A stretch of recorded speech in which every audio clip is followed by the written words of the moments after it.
Welcome once again to Deep Fat Fried. How's everybody doing tonight? All righty. Feeling pretty fucking hyped, You're TJ. feeling hype, Paul. Yeah. All right. High energy tonight, TJ. I like that. Higher energy. Triple tonight. hop TJ we got tonight. Yeah, that's it. That's We got all I TJ. We got triple hop Higher TJ. energy tonight. No, I'm TJ. out of energy Hop, now. hop, hop, I'm out of hop, energy. hop, hop, Shut up. hop, hop, hop.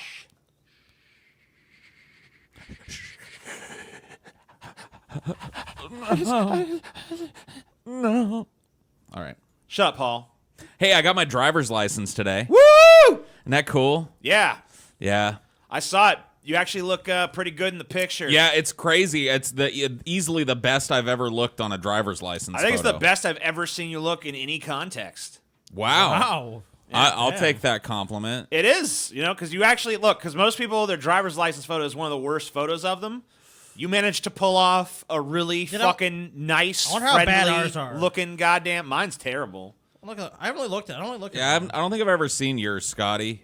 You probably shouldn't show it on, Yeah, don't show it on the camera because it's got all kinds of Oh, yeah, that doesn't even information. really look like I Scotty know, anymore. dude. Let me see it. That looks like the Sprock Scotty. Dude, yeah. What about yours, I don't TJ? even know what the Bust- fuck's going I don't on even there. know. What the fuck is your hair in this? No, dude. You look like Vanilla Ice, but Yeah. like you let your hair grow out a few days Well, or I'll something. redact the rest of the information and put it out. Yeah, we should all take. We can all just like put out the picture part. Here, Yeah. I'll show you Yeah, mine. dude. Yeah. Yeah, I want to see yours. Let's see TJ's real fast. Yeah, we can cut some pictures up and throw them to Taylor to throw into this video maybe later. I just look like a fucking sad fish. Let me look. Dude, I gotta see. You do, dude. You look like a sad fish. I know, dude, right? Dude, what was wrong? I mean, don't I guess know. I don't need to I was ask. You were at the DMV, yeah. So, Oh, dude, this is, you know what? Because like I remember this visit. Like me and TJ went at the same time to try to get his registration sorted out or some shit. Yeah. And they just gave us this litany of shit we had to do. It's like, so you got to go here and talk to this. And it's like, it was just more of the runaround. It's like, I gotta don't know go what it is. here and gotta do It's this. just that typical government bureaucracy bullshit where it's like you just get the runaround. Oh, you need to talk to this person. You talk to that person. What are you talking about? They need to talk to this person. Then you talk to this person here about this thing here. Yeah. So that's the face you had, basically. Yeah, it's good stuff, huh? The sad face of an abused man. Well, also, I mean, she had to sit there for 3 fucking hours. Oh, dude, I feel point. your fucking pain. I How got long were to you the there? I got to the DMV at 7:30 in the morning. Ooh. There were already 20 people in line in front of me, and they opened at 8. And I got everything taken care of. I was out of there by 10:30. Yep, sounds about right. And that's because you went right when it fucking opened, Right, dude. dude. I tried to go on Friday. This past Friday, and I got there at like, I don't know, 11 in the morning or some shit. Dude, the number up on the screen, right, was when I got there, it was like 79 or something. Mm-hmm. Well, I pulled 74, which means that the fucking numbers had to cycle all the way through to 99, then back around to 1, 2, 3, up to my 74. I sat What there. the fuck, I sat there dude? for an hour and I was like, "Fuck this! I'm coming back on Monday, first thing in the morning." Dude, I do not blame you. There is At no all. way, dude. I literally, when I left, it was pushing 2. When I left over there, like 1:30, and they close at 4. I was like, dude, and they were on like they weren't even on 1 or 2 yet when I left. They were still on 99. I was like, no, there's no way this is getting done. You would today. have left at 5 o'clock, 5:30. They would have closed. They close No, at 5. If you have a number before, they will serve you. Oh, but will you, they? You basically would have been there for 5 hours to get that done. Yeah, see, fuck that. Hell no. 2.5. 2.5, baby. Well, Got it done. I'll tell you what, like in Washington State, when I got a license, it was nothing. It was like 5 fucking minutes. In California, they have appointments. Oh, which yeah. makes total fucking. I'm like, that's like the most brilliant A thing. lot about of that states state. have done that, Yeah. where you can book an appointment online and just show It's up at a so much certain fucking time. faster, dude. It's like yeah. you go in there, it's like 2 seconds. Like even if it's 3 weeks for later to get the appointment. Not here So- in Louisiana, though. Hell Yeah, that's no. pretty crazy shit. Now, you guys might have heard, we've announced it here on this channel that we have been demonetized as a channel. Kyle Kalinske over at Secular Talk has talked about our demonetization. Even Jimmy Dore has talked about this channel's ridiculous demonetization. I gotta say, not to do too much of an aside, but I've watched a little bit of Jimmy Dore. He's all right, I guess. I told you. I mean, like, I'd still think he needs to atone for the spitting viper, but he's not a total dunderhead. I mean, sometimes he puts out something that's actually Sure. decent. But you know what? He does. whether you like him or not, he did talk about the fact that our channel's demonetized, which we do appreciate because spreading awareness of that.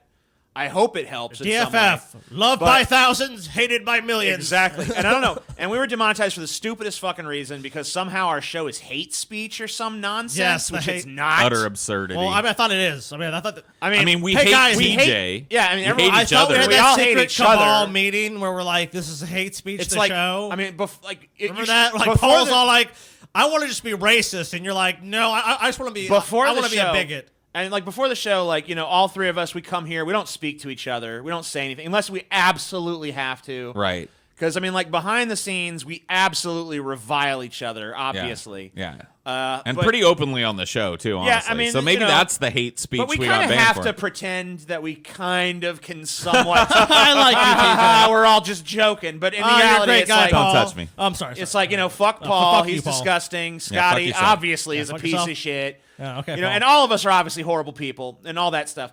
But you know, at the end of the day, though, we were not doing hate speech. Maybe you are, TJ. There was no. You're a fucking terrible person. There was no hate speech. There was no bigotry. Never. You know, we hate all peoples of the world. We're with equal misanthropes. fervor. We hate all people. We do equally. not discriminate and against ourselves. any group. And ourselves, most of all. I do not believe Oh, it. definitely ourselves most of all. Maybe that's what they're talking about. We Self-hatred. hate ourselves too much. Well, I don't hate myself, but I hate both of you. Yes, you so, do. You know, I mean, you hate yourself. you hate yourself. Some part of me maybe You have a hates myself. deep, A deep Go in the seated mirror right now and self-loathing. It must you know be what, pretty TJ? repressed. Get a I don't fucking know. mirror, and I want you to look in a fucking mirror and be like, I love you. We're TJ. getting off track, though. The sorry. point is, Sorry. our channel has been fucking demonetized. So we figure, why not monetize the demonetization? And like it. We've had an artist work on a fucking design for us. We don't have a whole lot of shirts here on this show. We haven't traditionally yet. But here's one. She approaches from a place in the cosmos that no eye has ever seen. Wojcicki. The Wojcicki. And only 3 neckbeards can destroy her. And you see them depicted here. Paul in his battle ball. Scotty throwing his laser beam, and TJ preparing to bring down the dildo axe. And this shirt, by the way, was directed by J.J. Abrams, which Yes. is why you see all the Yes, lens flares of course. everywhere. Directed by J.J. We only get the Abrams. best But here at DFF drawn Ride. Drawn by the very Spookylolly. talented Spookylolly, yes. Who I think that's how you find Spookylolly on Twitter, but we will put Spookylolly's We'll Twitter link his down in the shit description. down motherfucking below because he's Very a good talented artist. guy. But he drew this for us, and this is us battling the. The Wojcicki. Hey, a good thing We about have been this, though. demon. A good thing about this, TJ, is less annoying ads for you guys and more insane T-shirts. Yes, more shirts, This- less ads. So it's available in many, many colors. Here's This shirt is this badass. Is the store right here. You could go here and buy it. We'll take a look at some of the colors. You can get it in green. I think the green looks pretty dope. Looks kind of jokery almost. That's Yeah. kind of cool because the border. Good fucking- primary colors and, And stuff. I think in our You can Patreon, get it, the classic black is what I think I'm going to go for. we didn't talk about this, but I think we'll probably, because we said this is one of our perks for patrons, we'll probably throw in a promo code for you guys. Yeah, we'll work on a patrons. promo code for patrons. You got it here in blue. You got it in light blue. I like you got that it light in blue one white. too. That clean white. This purple one actually looks really cool. Well, that's just pink on pink, TJ. yeah, pink on pink. 2 on to pink, 1 on So to there's some stink. pretty cool colors, a really cool design. Yeah, I think probably my favorite is this light blue actually. one. I like that light blue. I know- really do. I know we're all going to get one, so we'll have to pick But different yeah, ones or something. check it out. It's gonna be fucking awesome. You can buy that down below. It's available now. Help support this fucking terrible goddamn show and get us more drugs and hookers and whatever else. And ice cream, of course. Oh yeah, you gotta get the ice cream, especially the ice cream.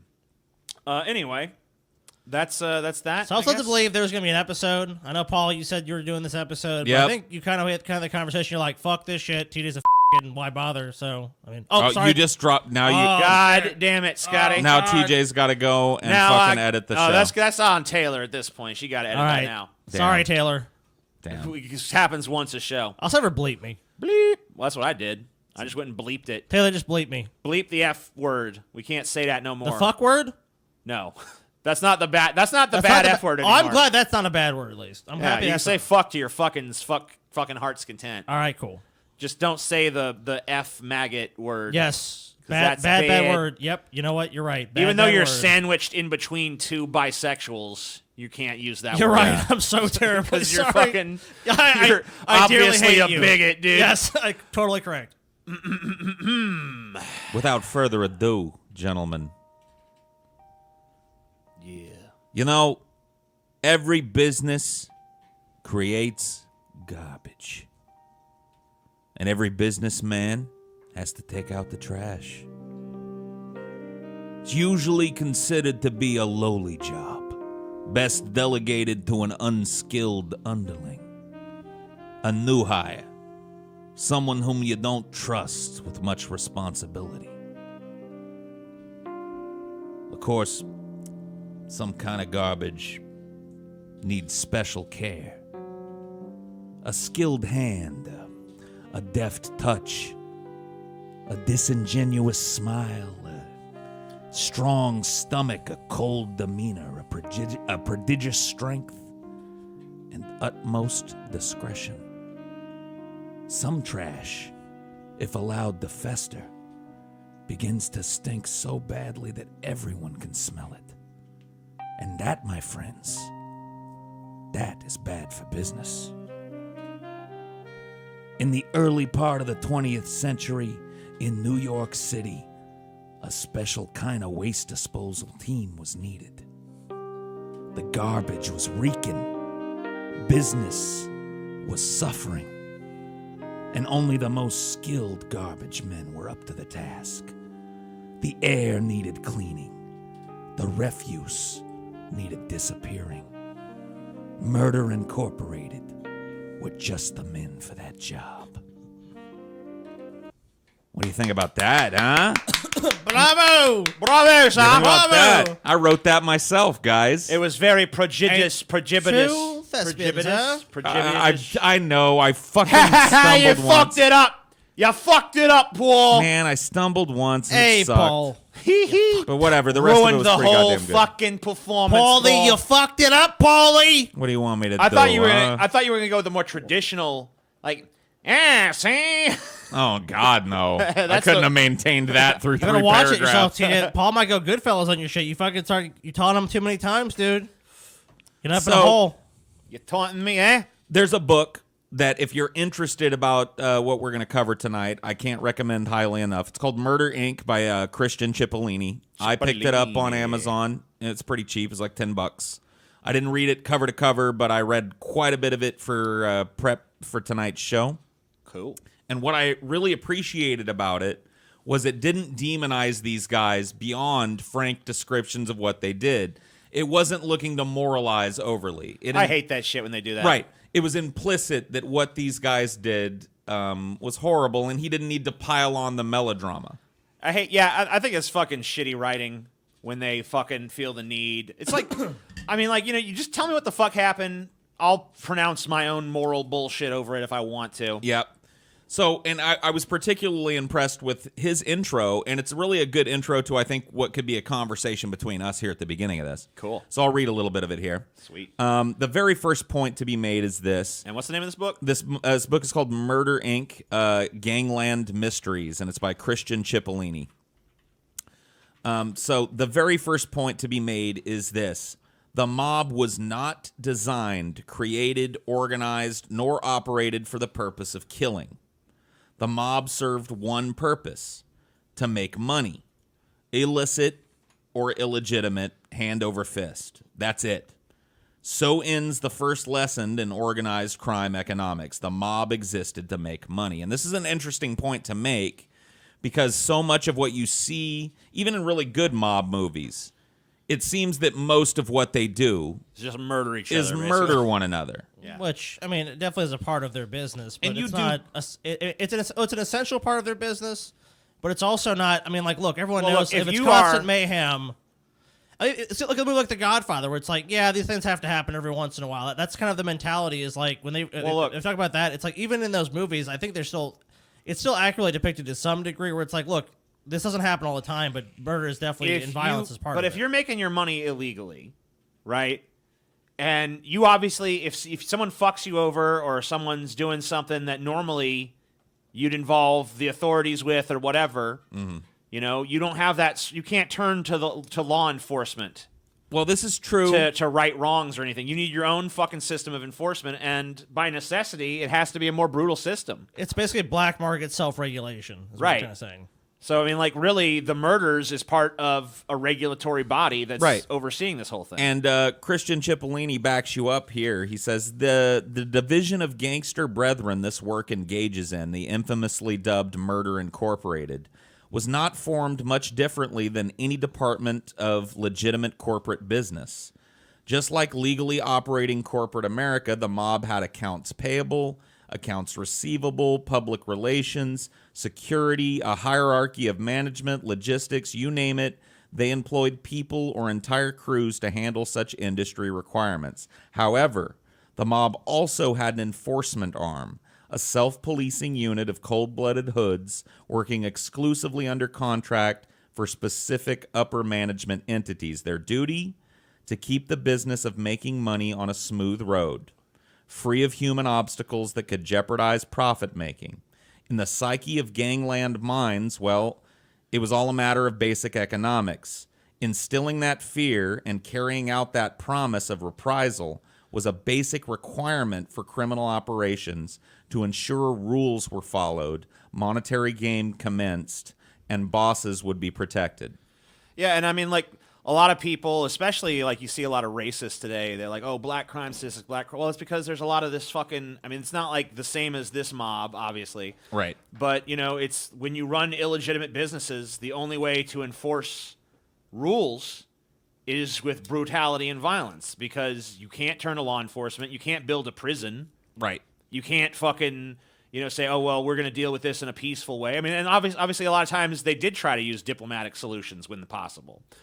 And I'm not saying that these guys had no choice but to do this. They could have. But when you decide on that course of action, Obviously- the cheapest, easiest, and most definitive way is to kill the person. Well, Right. in fact, as we go on tonight, you'll find that it was far from these guys had no choice but to do this. Right. Obviously, they wanted. Look, they decided that the most important thing to them was profit and Exactly. a fucking luxurious lifestyle. So they had a choice in that regard. But once they decided to be organized criminals, then it becomes not a matter of choice. Because if you don't kill, Right. You will if be you have a killed. problem with violence, you're either going to be killed yourself, or which is probably still going to happen anyway, or you know, you're just not going to be successful at it, because if you don't have Right. any means of enforcing your will, then no one's going to follow it, and you're not going to be effective as a boss or as any sort of underling, even as a, you know, for a crime syndicate, organized crime enterprise, Yeah, whatever. you have to have no problem with violence and actively encourage violence as a way of enforcing that hierarchy. So I've got a little bit more of this, but I wanted to start with like a question before I moved on with the next little quote from Cipollini here. Sure.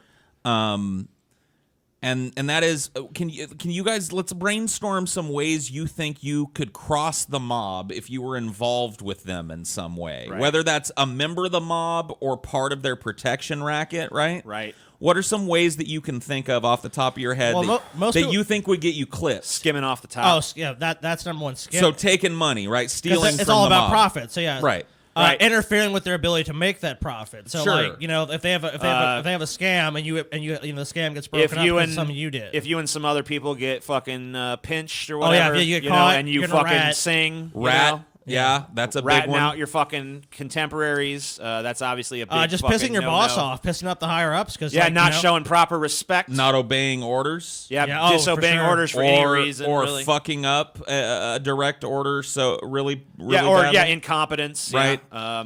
So Cipollini talks about it a little bit here. He says, how does one go about jeopardizing the mob's profits? Many ways, actually, but the primary reasons to be paid a visit by the enforcement arm would include muscling in on another's territory. We didn't really Didn't think think of about that that. Not paying taxes to the syndicate. So this is Yeah. like not passing cash up, the Yeah, fucking you gotta, pyramid. You got to shoot cash up the ladder. You gotta pay 'cause your obviously, bosses. you know. Stealing from them. Yep. Yep. we Not talked about obeying that. orders. Yeah, obviously. yeah. Knowing too much, which is Yeah. not That's an interesting necessarily. That's not necessarily like you've even stool pigeoned at that point. Yeah. It's just like maybe you saw some shit. You're and just you're not too much of a trusted. liability, and they don't trust you enough. Well, yeah, to keep there's, your there's a big score, and silence. it's like, you know, we don't even want to pay you. We just want to Right. get rid of And you. you know the crazy thing about that one is it might not even be something you did. You might have just been wrong place, wrong time, seen some shit you shouldn't have seen, and they're like, "Oh, we gotta fucking take care of that loose end."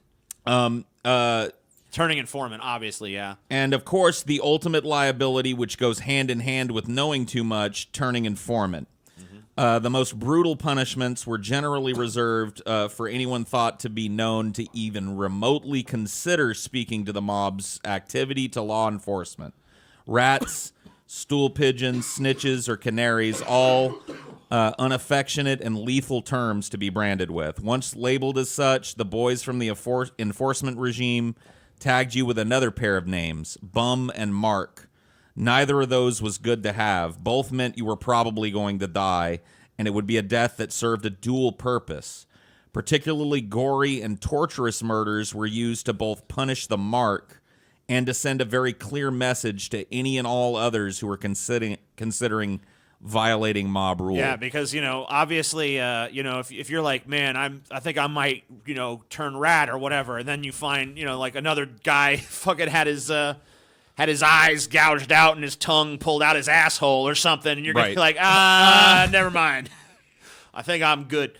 And obviously, a threat's only as good as the action behind it. So they know if someone just makes a threat to you and it's like, at a certain point you're going to go, okay, they're going to do anything or not. Well, If it's a different kind of enforcement, kind of, right? Like TJ was talking about earlier, it's a smaller, more insular group.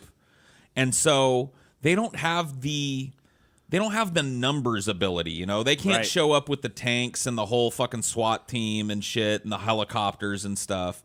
So really, they have to rely on another way of instilling fear, which is, hey, we could cut your fucking head off at any point. Yeah, I mean, look, if you're a criminal as a living, if you're professionally a criminal, the biggest threat to your enterprise is always going to be people talking about what you do.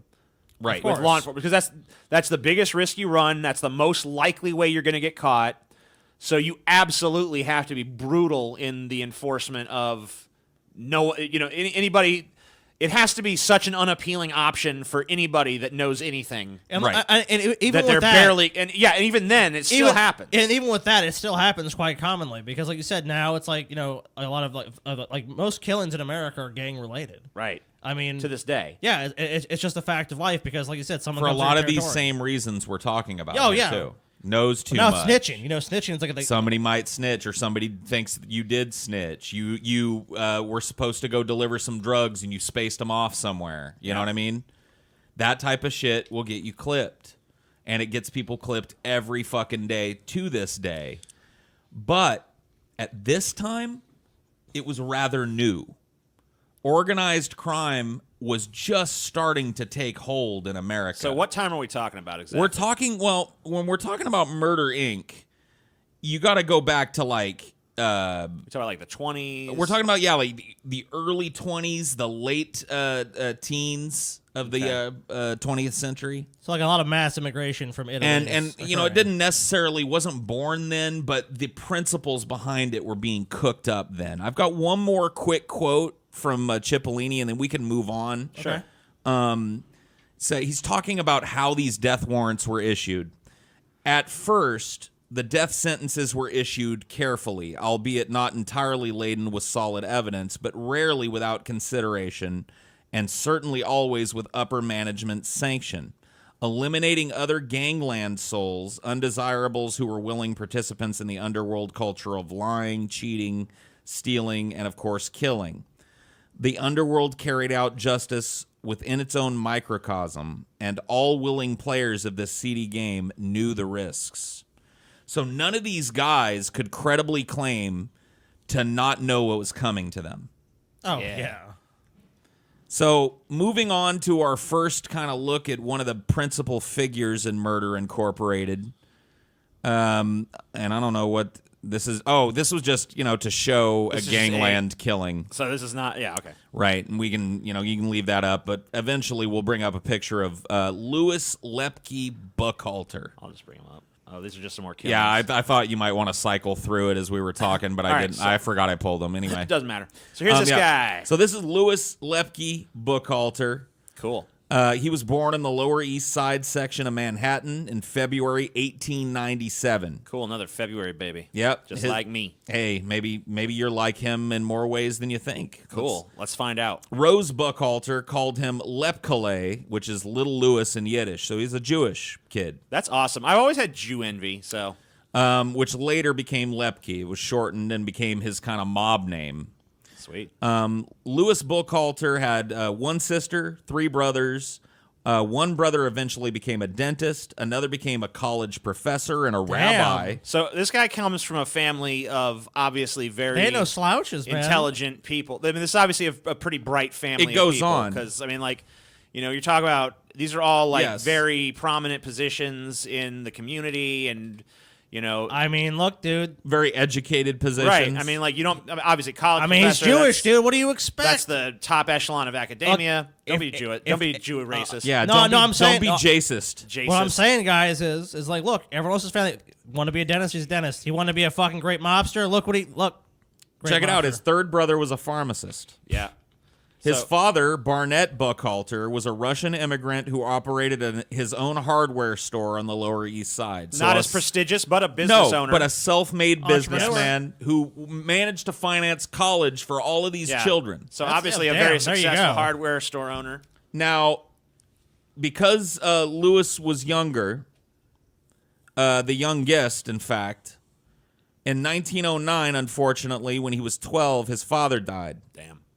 In 1910, Buchalter finished elementary school and started a job selling theatrical goods, so like makeup and old clothes to use as stage props and stuff like that. Okay. Reportedly, on the Lower East Side, he attended the Rabbi Jacob Joseph School, where he was an honor roll student. Soon after, his mother moved to Arizona for health reasons, leaving Buchalter in the care of his sister, Sarah. However, Buchalter was quickly beyond her control. Right. So there was I'm assuming A that, broken family here. Yeah. Oh, yeah. And also, it sounds like there was a little just bit of violence in his Right. character at that time, and Yeah, his sister's trying, but like, there's just she doesn't have the ability to actually keep him in line No. for whatever reason. He's just too headstrong. I mean, like, obviously, anyone who grows up to be a mobster yeah, has a sort of comfortableness with violence, probably at a young age. Right. And it, go. You could proceed, because I see here we're going to Sure. start talking about some of his. Of course, yeah, I got early some criminal specifics. doings. Yeah, so his first run-in with the law was on September 2nd, 1915. He was arrested in New York for the first time for burglary and assault. Mm-hmm. The case was discharged for whatever reason. Now, how old would he have been in 1915? Well, we can do the math 18. here. Okay, 18 Thank you, years old. Scotty, for having a fucking math brain. Thank you for having that. So he would have been what now? 18. 18, He's born okay. in 1897, right?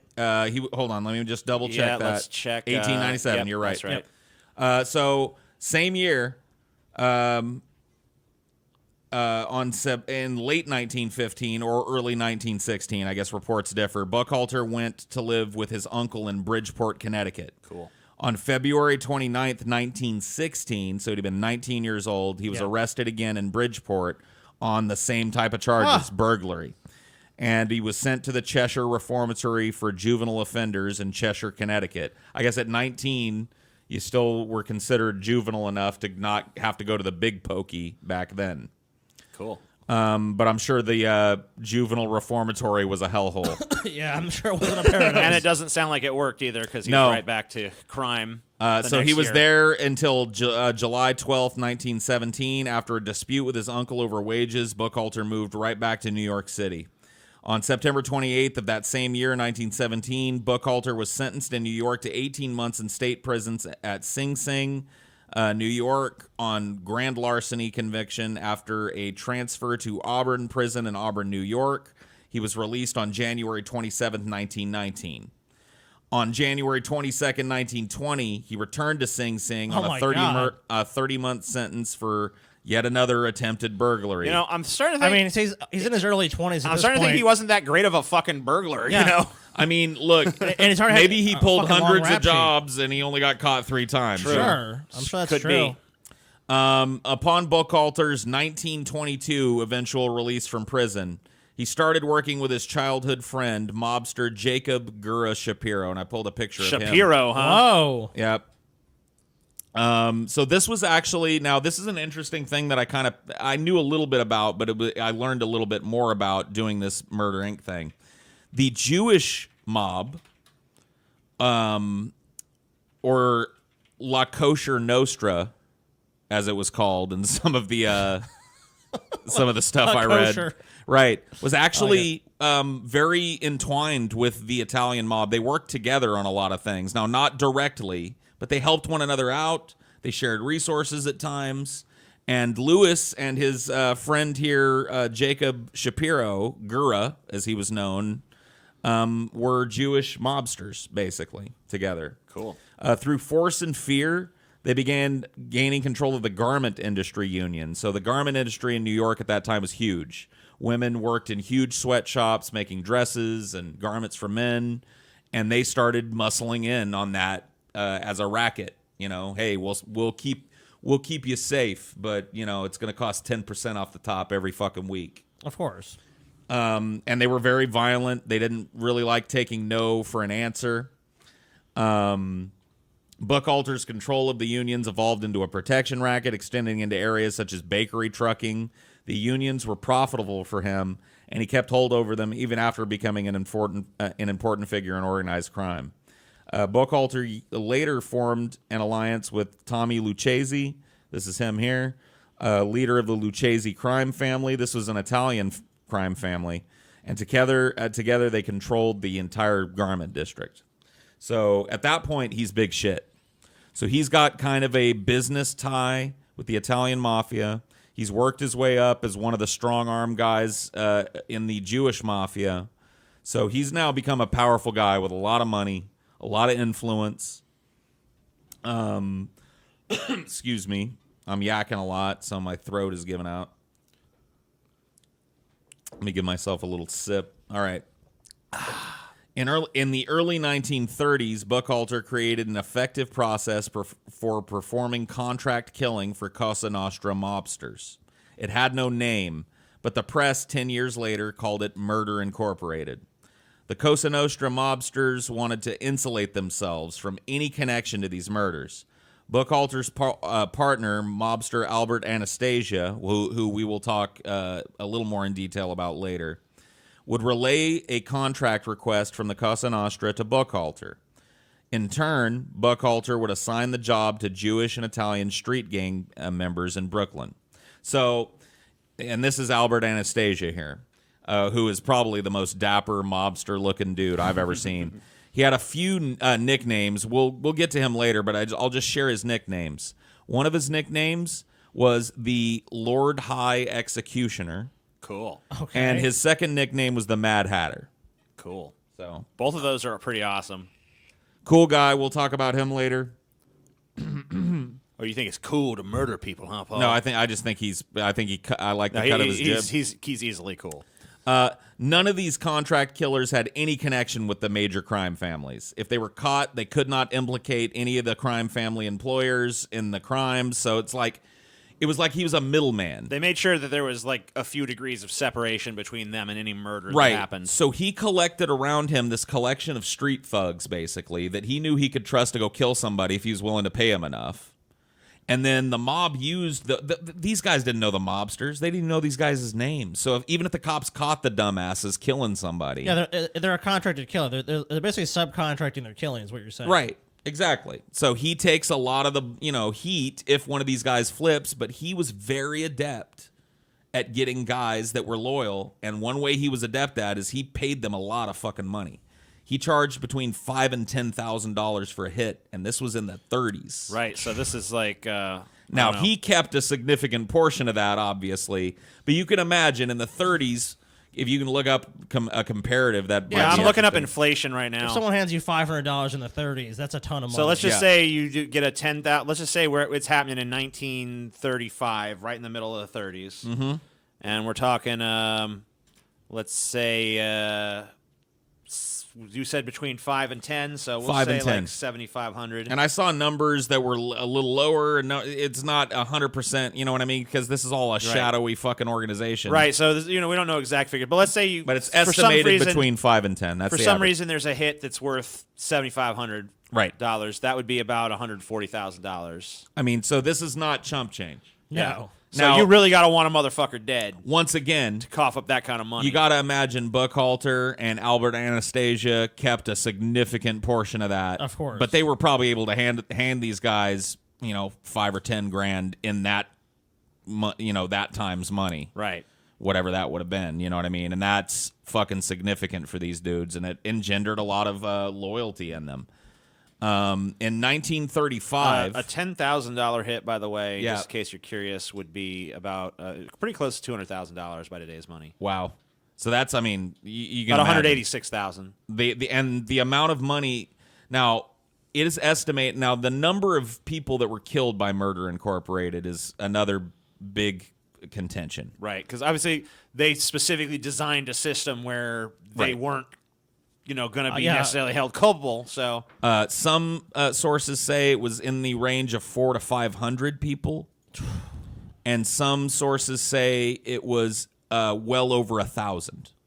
Right. So if you imagine that those, now I'm sure that there were probably some people that were way low on the totem pole that weren't worth $5,000, no, of course. but you get my drift. Right, those people, whatever. So in 35, Buchalter and Anastasia arranged their most significant murder, the powerful New York gangster Dutch Schultz. And I think I pulled a picture of him as well. This is him. Dutch Schultz. Schultz had proposed the newly created National Crime Syndicate, a confederation of mobsters who, by the way, we could do an entire show on, and we very well may, that the New York District Attorney Thomas Dewey be murdered. So they wanted...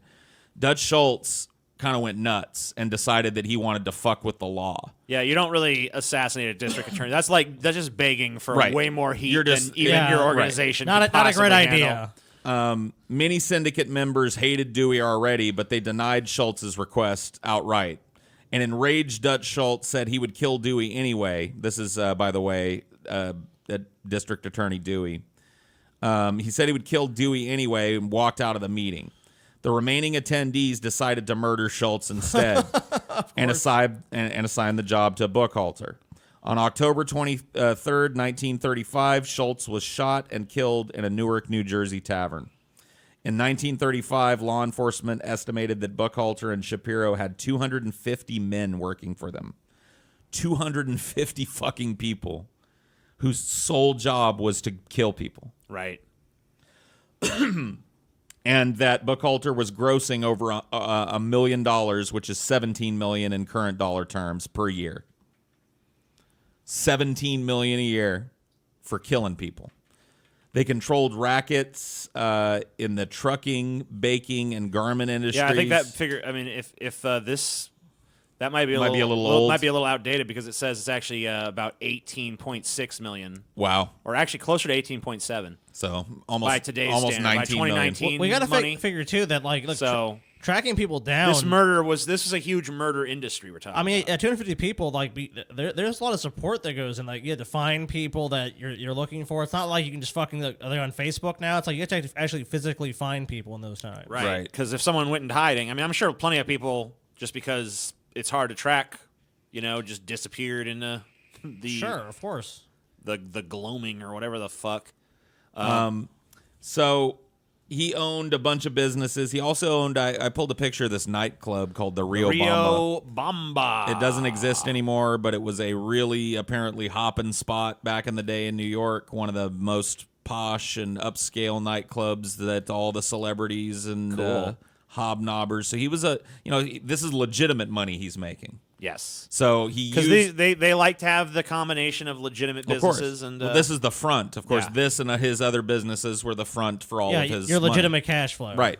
right, and you're laundering money through these places and all that kind of Of stuff. course, the entire time. So let's talk about that dapper gentleman from earlier, Albert Anastasia, the Lord High Let's do it. Executioner. Oh, that cigarette looks so good. And he looks good smoking it too, doesn't he? Man, I wish I had that cigarette. And he, as you'll notice, he's got himself what looks to be like a little .32 caliber pistol kind of tucked in his arm there. I kind of see it, yeah.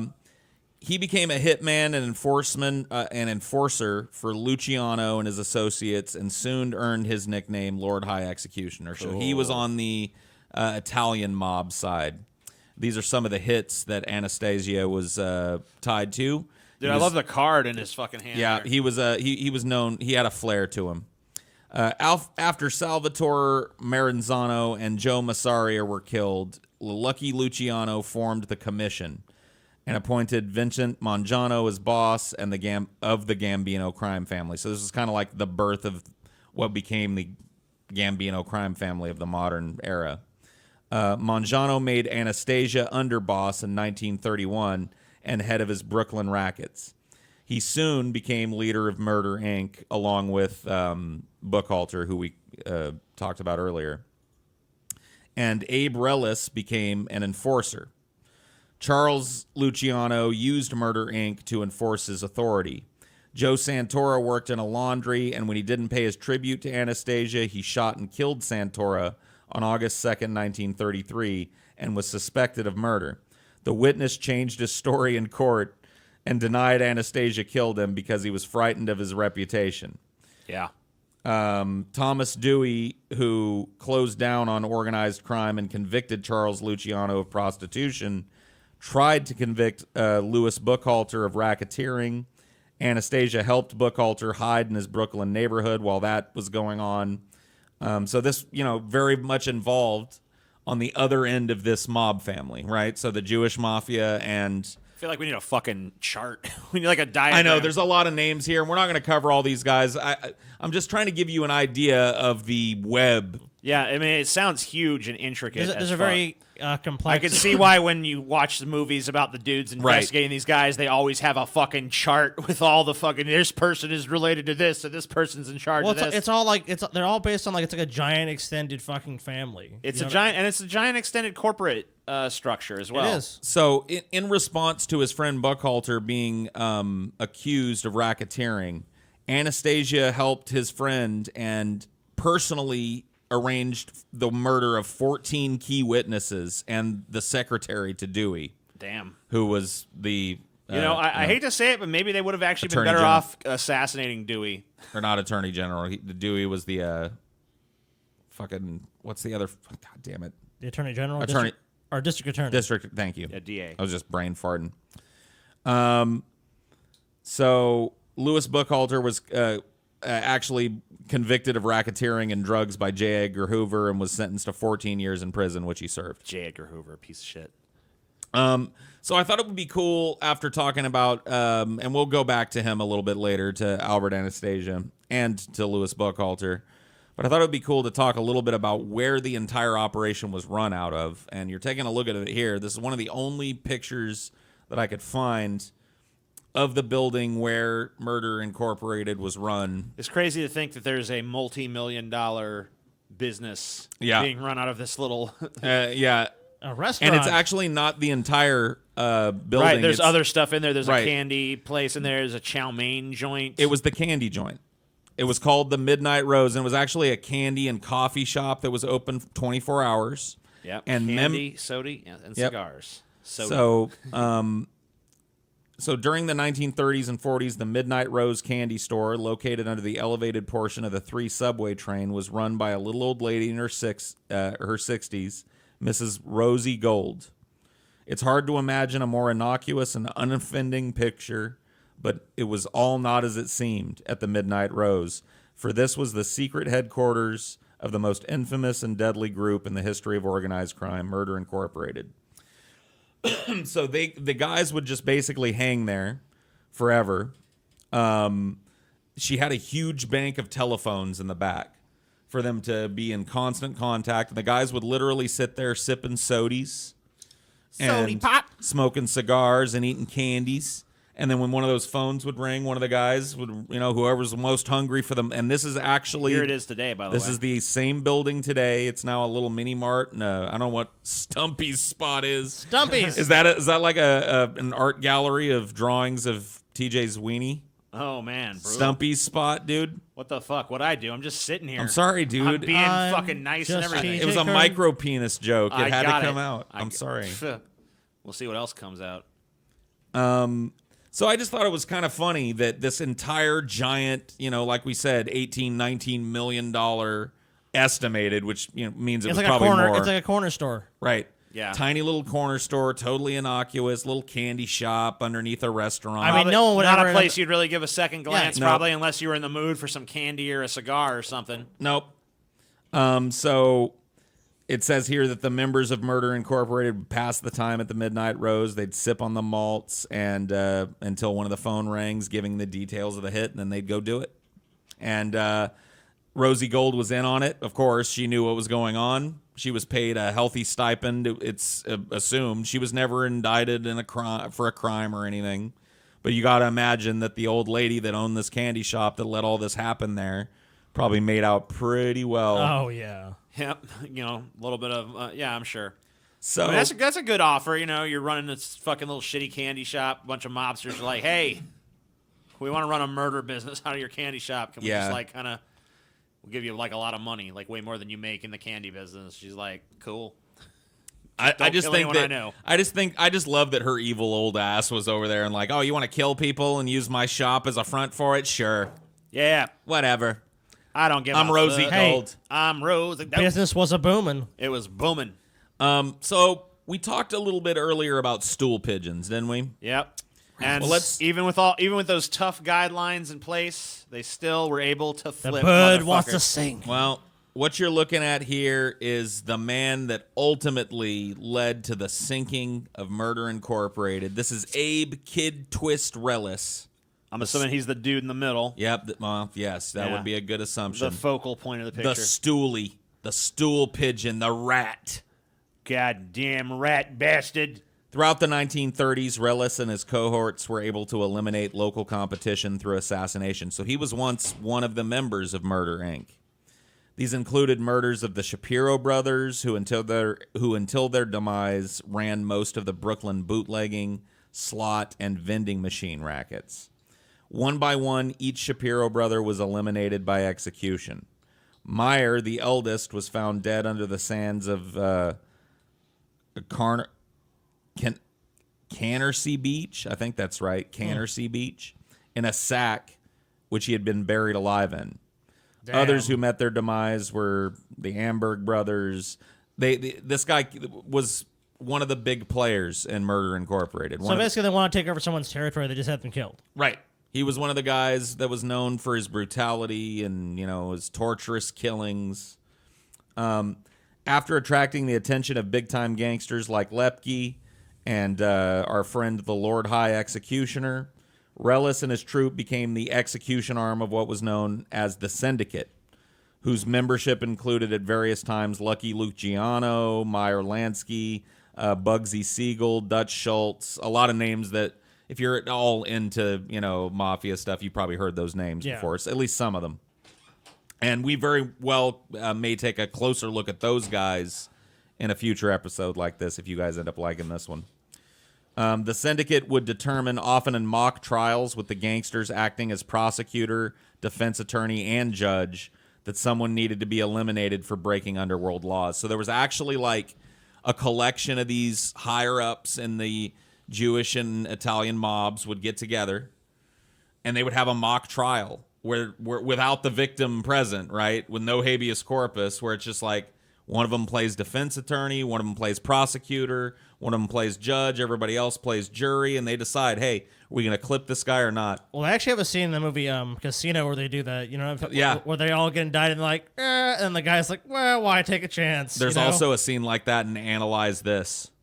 Oh, really? Yeah, that's true. I've totally forgotten about that movie, and I kind of am mad that you reminded You love me. Billy Crystal. TJ, you love Billy Crystal. I like Billy Do Crystal. you know what? I mean, Don't play, I don't have no Don't play. Pull up Analyze This, Hold TJ. on. Pull I up the don't- poster hold for up. Analyze This. Hold up now. I didn't say nothing bad about Billy fucking Crystal. Whatever. Yeah, you did. You just pissed on one of his works. Yeah, but- Analyze this, TJ. All right, hold on. Analyze my fucking fist in your fucking face, TJ. Shut up. You don't know nothing. All right, hold on. I'm pulling it up. Hey, get out of here. I'm trying to pull something up here. Trying to pull something up here. Stupid fuck. There we go. Yeah, there you go, dude. Look, how could you hate? I don't It's know. even It just wasn't. pixelated like it should be. It just. I don't know. It wasn't funny. Is all.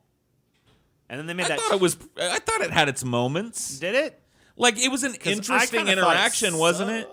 Wasn't it kind of an interesting interaction? I don't remember Like to have it being this interesting. This I remember it being merciless really mob, bad. this merciless mob boss who has this anxiety problem late in life goes to this like uptight, Hey, was that before or after The Sopranos? Because the mob boss with a fucking.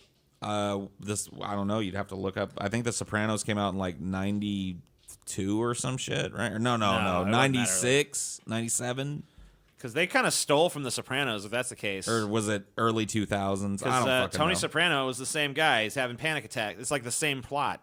Yeah. And then then he's dealing with a therapist. I mean, that's basically they totally ripped off The Sopranos.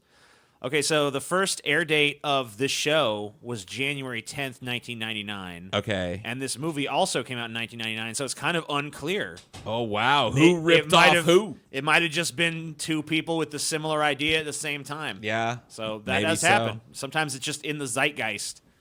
So that's kind of an interesting thing. I never even thought about that parallel, mostly because I don't think about this horrible movie. Well, I never thought Analyze to place this, these two TJ. things together. You got the great Robert De Niro, Billy Crystal. I guess TJ. Paul never decided to analyze this. Put Kid Twist back up on the screen here, TJ. Do the twist. So, he was known for being really careful, never leaving a witness, but as time went on, he got sloppy. And What'll happen? And in 1940, he was implicated in a number of killings. So he got super sloppy. Yep. Realizing that he was facing execution if convicted, he flipped and became a government witness. But he knows he's going to suffer execution. Well, against the. He he guess probably if they put him in believed protection and shit. he probably believed the promises of these two gentlemen sitting next to him that he could be protected. He implicated his boss, our friend Lepke, in the murder of Brooklyn candy store owner Joseph Rosen. Apparently, there was some candy store beef. Shit. Hey, I man. don't know exactly what went on. I wonder if that was a special Dude, gift Rosie to Gold? Rosie. Yeah, Rosie Yeah. Gold's like, you know what? I'm tired of Joseph Rosen stealing my business. I bet it was, dude. Take care of him. Slit his fucking throat like the pig he is. I mean, honestly, but think about it. She's hanging around a bunch of fucking killers all the time, and it's like, you know what's hurting our business here? Want us to go kill him for you? You want we should kill him, Rosie? Rosie will kill him. No problem. We'll go kill him right now. But he didn't just sing on our friend Buchalter, or maybe not friend, but our the object of our examination Whatever, earlier. Paul, Buchalter. you've made your Yeah, feelings you're right. clear. He's Our my friend, buddy. the lovable scamp. The That lovable lovable scamp. little fucking murderous bastard. What? Yep. Tussle his non-existent hair. He implicated a number of people at various levels in the organization and a number of murder. I mean, he was about to burn the whole fucking thing down. Yes. All of these men that were implicated. So I'll give you a list of them just because what happened to them is fucking crazy and should show you how Just angry why- the people would be. Yeah, exactly. So Why he you don't implicated- allow informants, basically. He implicated Harry Pittsburgh Phil Strauss, Louis Capone, no relation. no relation. Mindy Weiss, Harry Happy Marione, Frank the Dasher Abendando, and even Relis' own childhood friend Bugsy Goldstein. What a prick. Oh, man. All of these men were convicted and executed for their crimes. Damn. So, following these convictions, Relis' next target was Albert Anastasia, the High Lord Executioner himself, who had been the co-chief of operations of Murder, Inc. Relis was to implicate Anastasia on the murder of a Union longshoreman, Pete Panto. However, unlike other members of Murder, Inc., Anastasia was a high-ranking member of the Cosa Nostra. The trial, based solely on Relis' testimony, was set for November 12th, 1941. Set for. Yeah, Sounds like it didn't happen. a little foreshadowing. Until then, Relis was under constant guard by 6 police detectives at the Half Moon Hotel on Coney Island. To protect the New York crime families from exposure, boss Frank Costello reportedly raised $100,000 to bribe these guards. $100,000 in 1941 Damn. money. So Yep. I'm going to set 1941 in our calculator. And you said how much? 100 grand. 100 grand? $100,000. That's insane, dude. How do you think he went? Oh, shit. I'm guessing they probably made it look like he had killed himself or something like that. That is Okay. $1.7 million by today's standards. So there's a $1.7 million hit on this guy's fucking head at that point. Right. So remember, he's under constant guard on a high 6 floor cops. in the Half Moon Hotel on Coney Island. He's got 6 guards. Reportedly, Frank Costello has raised $100,000 to bribe these guards to off Relis. So they got him. So he's basically paying the guard. They're going to make it look like an accident for sure. So do they fake a suicide or something? Or Does he jump? Well, Maybe? in the early morning of November 12th, 1941, unfortunately, our friend Abe Relis fell to his death from a Yep. window at the Half Moon Hotel on Coney Island. Oh, he will be missed. Marona me. Bye, Abe. Why in the flower of his youth? It's not known whether he was thrown or pushed out the window or if he was trying to escape. I don't think it was that one. Right. I'm pretty sure it was. Yeah. I don't know what the big difference is between thrown or pushed, Right. but it was probably one of those. Yeah, I'm gonna go with one of those. I'm going to go with thrown or pushed. I don't think he was so distraught that he was trying to escape from a high window. you But know what I mean? surprisingly enough, the 1951 grand jury concluded that it was an accidental death. But Well, yeah, because the police, obviously the police were Whoopsie. involved at that point, so they don't want to fucking make them look I don't bad. know what to tell you, DA. He just slipped and tripped and fell out the fucking window. Yeah, What even do you though want me to do? there was 6 of us here, he just fell. I don't know. I mean, what are we supposed to do?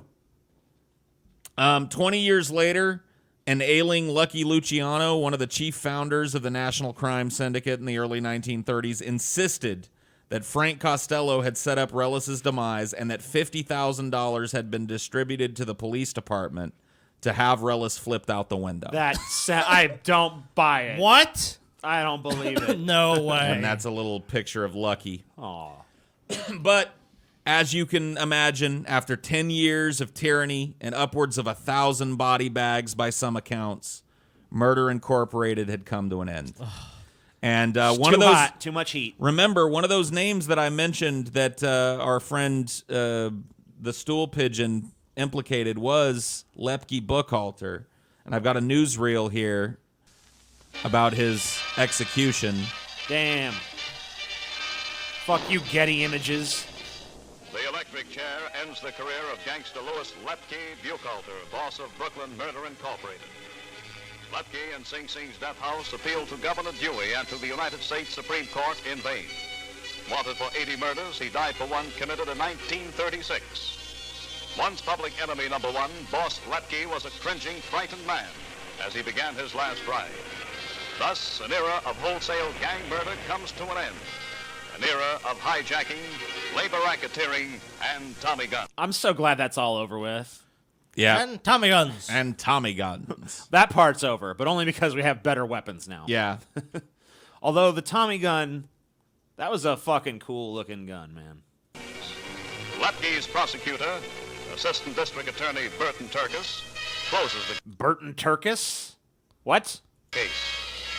With the international gangsters still to be brought to justice, a process that will cost Why was there ever a period in time where that mustache was considered a trustworthy mustache to have? manly. This time. I guess.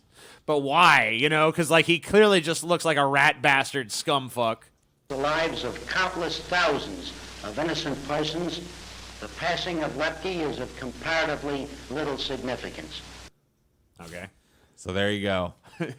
I'm glad that you've been imbued with the ability to make that determination. And yeah, well, that mustache gives him the power to Yeah. proclaim only truths out of his mouth. It's the mustachio of truth. Mustachio of truth. I will tell you whose life matters. Yes. Good You know what, for TJ? I think that might be a good look for you, man. Yeah, you should could try the distinguish yourself- mustache of The truth. pencil mustache. You already did the kind okay. of shaved, your half your head thing. You could just do the pencil mustache. Yeah. Do the mustache of truth, TJ, Mustachio. so that no more fucking lies will flow forth from your mouth. Only Cool. truths. So this is Vito Genovese. Vito! And we got one more guy that we talked about that's still alive at the end of this and still Anastasia. walking around. Yeah, Albert Anastasia, still around, still looking dapper. But his problem is right here on the screen. This is Vito Genovese. Piece of shit. He wanted to become the crime boss. The only thing standing in his way was Frank Costello, who was currently the crime boss. And to take out Costello, he needed to take out Anastasia, who was the underboss and loyal to Costello. So he sought approval from Meyer Lansky, who was acting as the boss while Lucky Luciano was in jail and running kind of the business end for it. Genovese also offered Carlo Gambino the chance to run the Anastasia family if he supported him in taking out Costello and Anastasia. So he A lot basically... of drama between these guys. Oh, yeah. They're always But I mean, some of Jockeying for position and some shit. of those names should ring in your head. Gambino. Yeah, of course. Right? yeah, So of this course. was, he engineered the modern mafia, basically, with this overthrowing of the old guard in Frank Costello and Albert Anastasia. So there was a botched attempt on Frank Costello's life, but he survived it. In May 1957, he stepped down as boss. So he saw, like, fuck this. He saw the writing on the wall, and he was like, fuck you guys, whatever, I'll walk away, you can have it. Yeah, it's like, all right, I don't really want to be killed. I feel like I've done what I need Yeah, to do. he got I'm lucky gonna- once. Once is enough. I'm peacing out. See But ya. that makes Albert Anastasia the boss. He steps into the shoes. So he's, of course, next on the list. So here's the setting, okay, for how Anastasia went out.